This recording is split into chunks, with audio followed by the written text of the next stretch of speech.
ಸಂಸತ್ನಲ್ಲಿ leak mafia ವಿರುದ್ಧ ಮರಣ ಶಾಸನ ಸಿದ್ಧ. ಲೋಕಸಭೆಯಲ್ಲಿ ಸಾರ್ವಜನಿಕ ಪರೀಕ್ಷೆಗಳ ತಿದ್ದುಪಡಿ ಮಸೂದೆ 2026 ಮಂಡನೆ.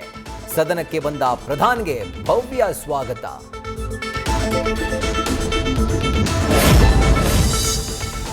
ಡೆಲ್ಲಿಯೊಳಗೆ ಸೃಷ್ಟಿಯಾದ ದಳ್ಳುರಿ ವಿರುದ್ಧ ಗರಂ ಆದ ಸುಪ್ರೀಂ ಕೋರ್ಟ್. ಬಿಹಾರದಲ್ಲಿ ವಿದ್ಯಾರ್ಥಿಗಳ ಮೇಲೆ ಪೊಲೀಸರು AK-47 ಅಸ್ತ್ರ.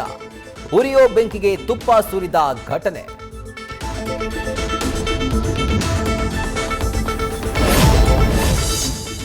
ಡಿಕೆಶಿ ಸಚಿವ ಸಂಪುಟ ವಿಸ್ತರಣೆಗೆ ಕ್ಲೈಮ್ಯಾಕ್ಸ್ ಸನ್ನಿಹಿತ.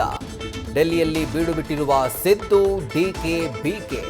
ನಾಳೆ ರಾತ್ರಿಯೊಳಗೆ ಆಕಾಂಕ್ಷಿಗಳಿಗೆ ಸಿಹಿ ಸುದ್ದಿ ಸಿಗುವ ನಿರೀಕ್ಷೆ. ಅಂತಿಮ ಹಂತ ತಲುಪಿದ SIR ಸರ್ಜರಿ. ದಾಖಲೆಗಳಲ್ಲಿ ವ್ಯತ್ಯಾಸ.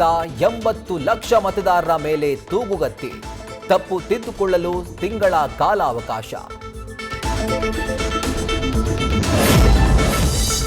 ಬೆಂಗಳೂರಿನ ಭೂಮಾಲೀಕರಿಗೆ ಡಿಕೆಶಿ ಸರ್ಕಾರ ಶಾಕ್. ಅಪ್ಪನ ಆಸ್ತಿಯಲ್ಲಿ ಸರ್ಕಾರಕ್ಕೂ ಪಾಲು ಬೇಕು ಅಂತ ಅಧಿಸೂಚನೆ. ಆಸ್ತಿದಾರರಿಂದ ರಾಜ್ಯಪಾಲರಿಗೂ ದೂರು. ನ್ಯೂಸ್ ಫಸ್ಟ್ ನಿರ್ಭೀತಿಯಿಂದ ನಿಮ್ಮ ಪರವಾಗಿ.